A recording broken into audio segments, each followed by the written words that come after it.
Assalamualaikum warahmatullahi wabarakatuh. Halo anak-anakku semua, kembali lagi dengan Ibu Siti Aisyah pada pelajaran kita kali ini. Pada pertemuan ini, Ibu akan menjelaskan materi IPS kelas 8 semester ganjil, yaitu sumber daya manusia negara-negara anggota ASEAN.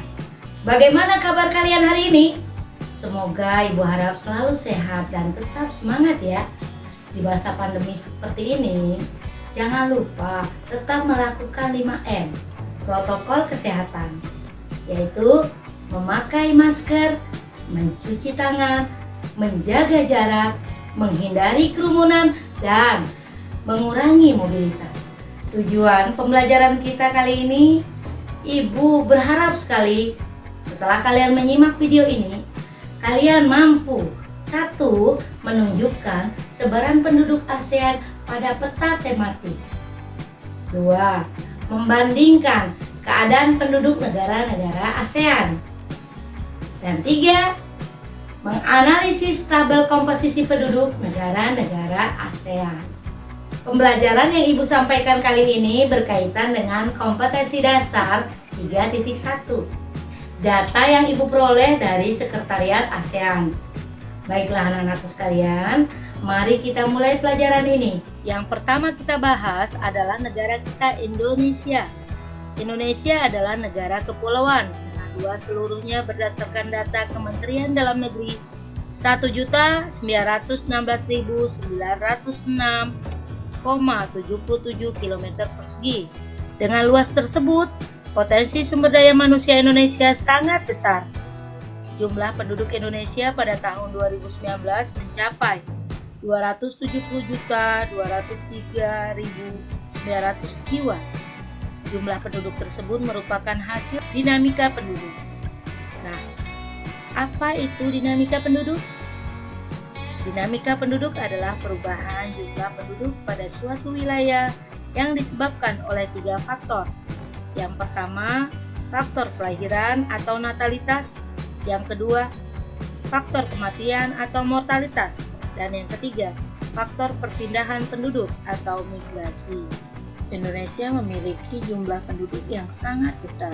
Berdasarkan data tersebut, jumlah penduduk Indonesia menempati urutan pertama di kawasan Asia Tenggara atau urutan keempat di dunia. Persebaran atau distribusi penduduk adalah bentuk penyebaran penduduk di suatu wilayah atau negara. Apakah penduduk tersebut tersebar merata atau tidak?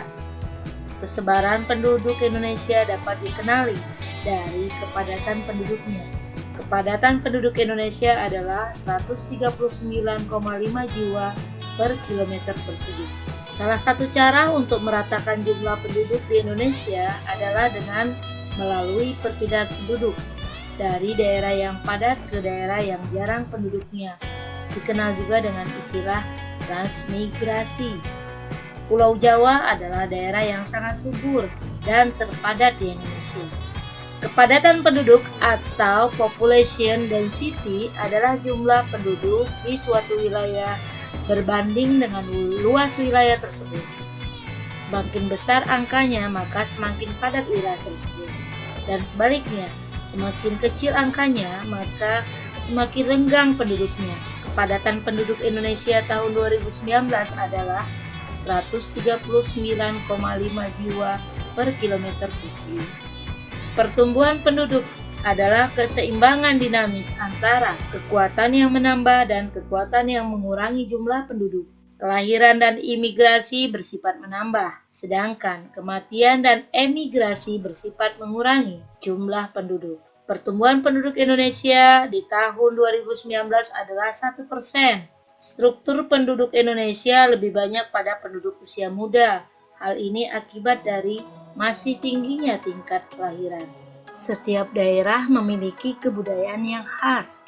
Keragaman budaya tersebut dapat diketahui melalui bentuk-bentuk pakaian adat, lagu daerah, tarian daerah, rumah adat, upacara adat, dan sebagainya. Mayoritas penduduk Indonesia bermata pencarian sebagai petani. Tingkat pertumbuhan ekonomi real adalah tingkat di mana produk domestik bruto atau PDB suatu negara berubah, tumbuh dari satu tahun ke tahun lainnya. PDB adalah nilai pasar dari sebuah barang dan jasa yang diproduksi di suatu negara dalam periode waktu tertentu. Tahun 2019, PDB per kapita Indonesia mencapai 4.135,57 US dollar. Pertumbuhan ekonomi Indonesia mencapai 5% per tahun. Pembahasan berikutnya adalah sumber daya manusia Brunei Darussalam. Penduduk Brunei Darussalam pada tahun 2019 berjumlah 459.500 jiwa dengan kepadatan penduduknya 79,7 jiwa per kilometer persegi. Pertumbuhan penduduknya 3,9%. Setengah dari keseluruhan penduduk Brunei adalah orang Melayu. Etnis terbesar kedua adalah Tionghoa dan sisanya pendatang. Bahasa resmi penduduk Brunei adalah bahasa Melayu, juga bahasa Inggris, dan Tiongkok sebagai bahasa kedua. Lebih dari 60% penduduk Brunei memeluk agama Islam. Sudah sejak dahulu Brunei merupakan kerajaan Islam. Sultan juga dianggap sebagai orang yang paling tinggi kedudukannya. Agama terbesar kedua adalah Buddha, yaitu 12%, dan disusul Kristen dengan jumlah 9%. Kegiatan perekonomian Brunei Darussalam sebagian besar ditopang dari hasil minyak bumi dan gas bumi.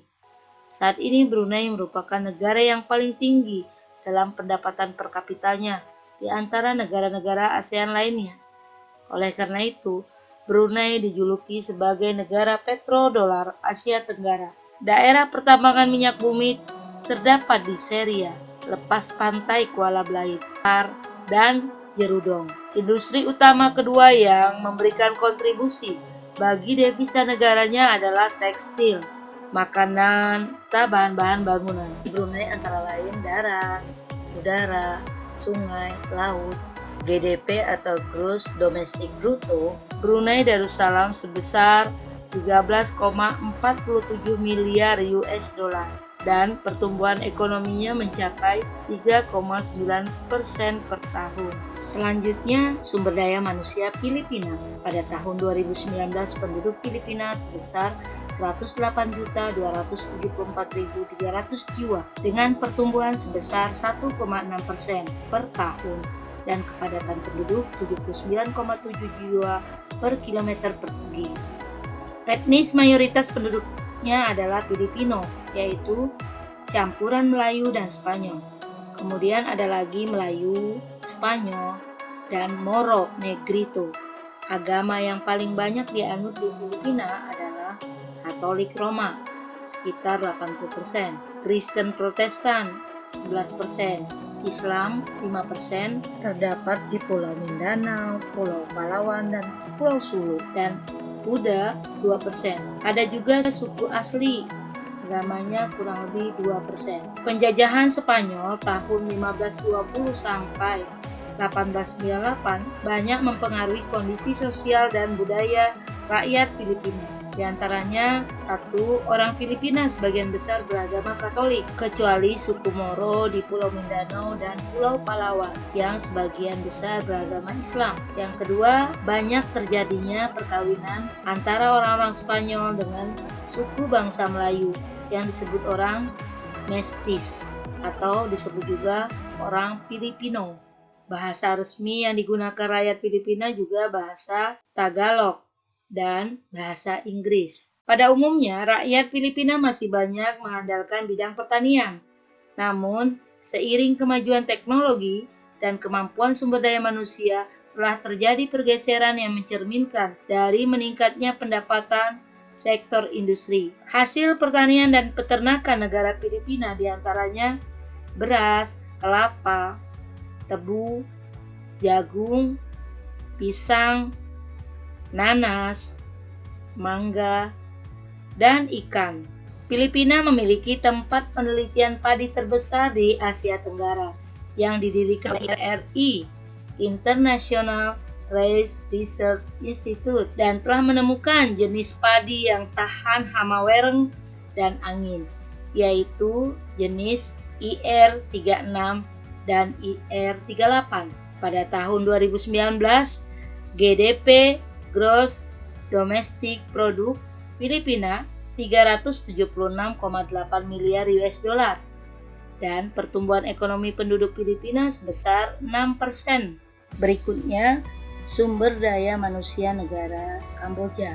Penduduk Kamboja tergolong berjumlah sedikit di Asia Tenggara, yakni 16.289.300 jiwa. Padahal pertumbuhan penduduknya cukup tinggi, yaitu 1,9%, dan kepadatan penduduknya 90,0 jiwa per kilometer persegi.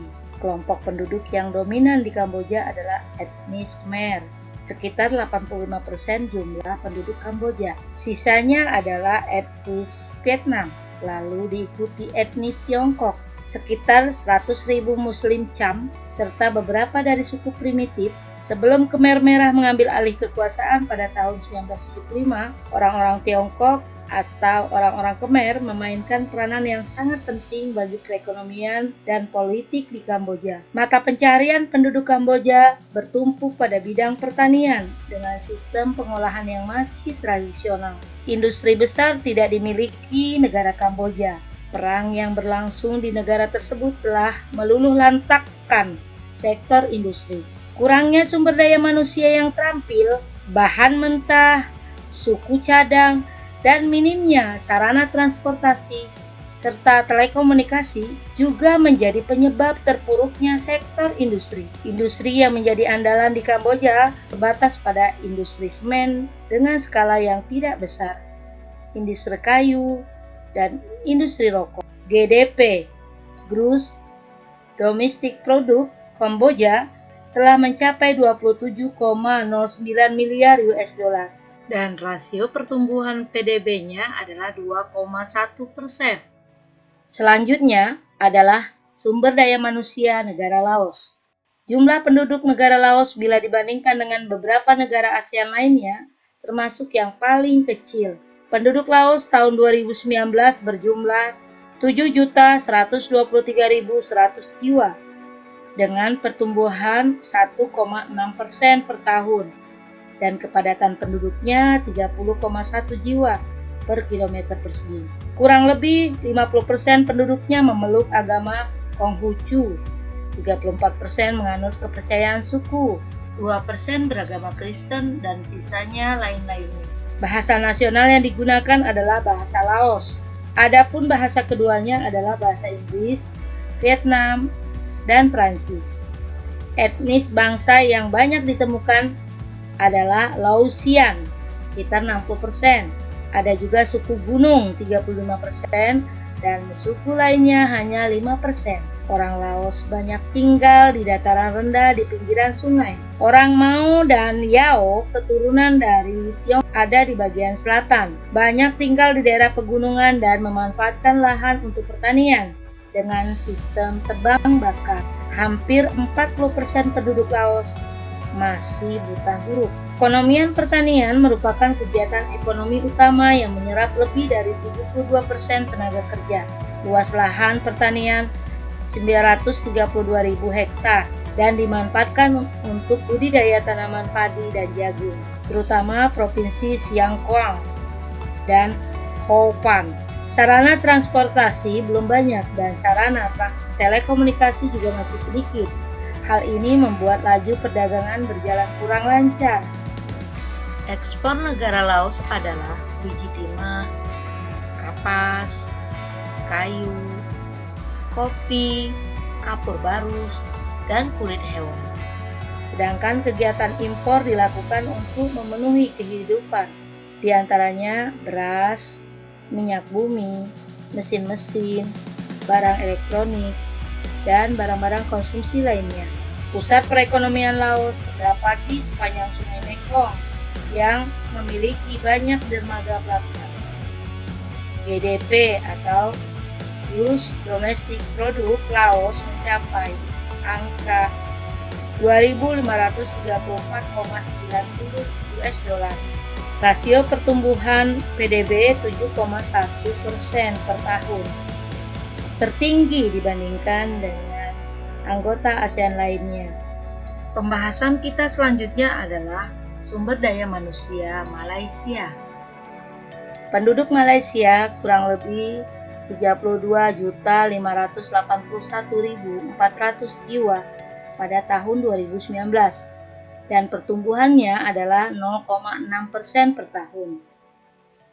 Penduduk Malaysia terdiri atas orang Melayu kurang lebih 50%, orang Tiongkok 37%, India 11%, dan sisanya adalah Eurasia dan keturunan bangsa lainnya.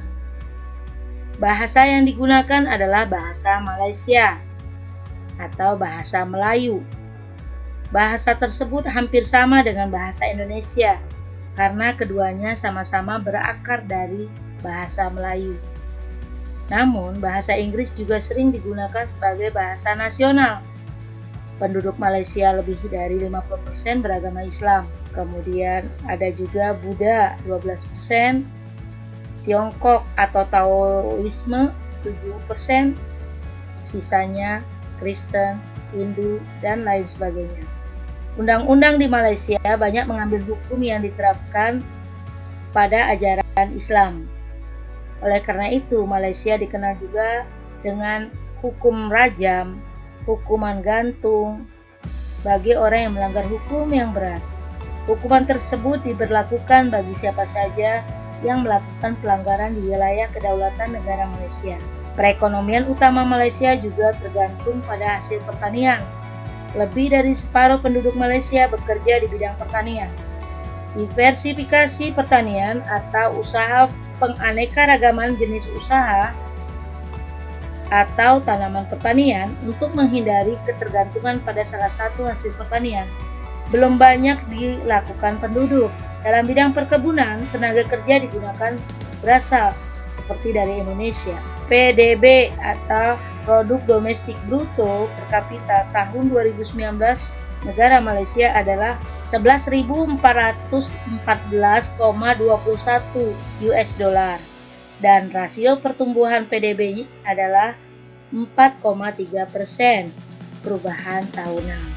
Demikian tadi pembahasan kita mengenai sumber daya manusia di negara-negara anggota ASEAN. Yang membahas yang pertama tadi, kondisi penduduk negara-negara ASEAN. Yang kedua, perekonomian negara-negara ASEAN. Sekian dan terima kasih. Wassalamualaikum warahmatullahi wabarakatuh.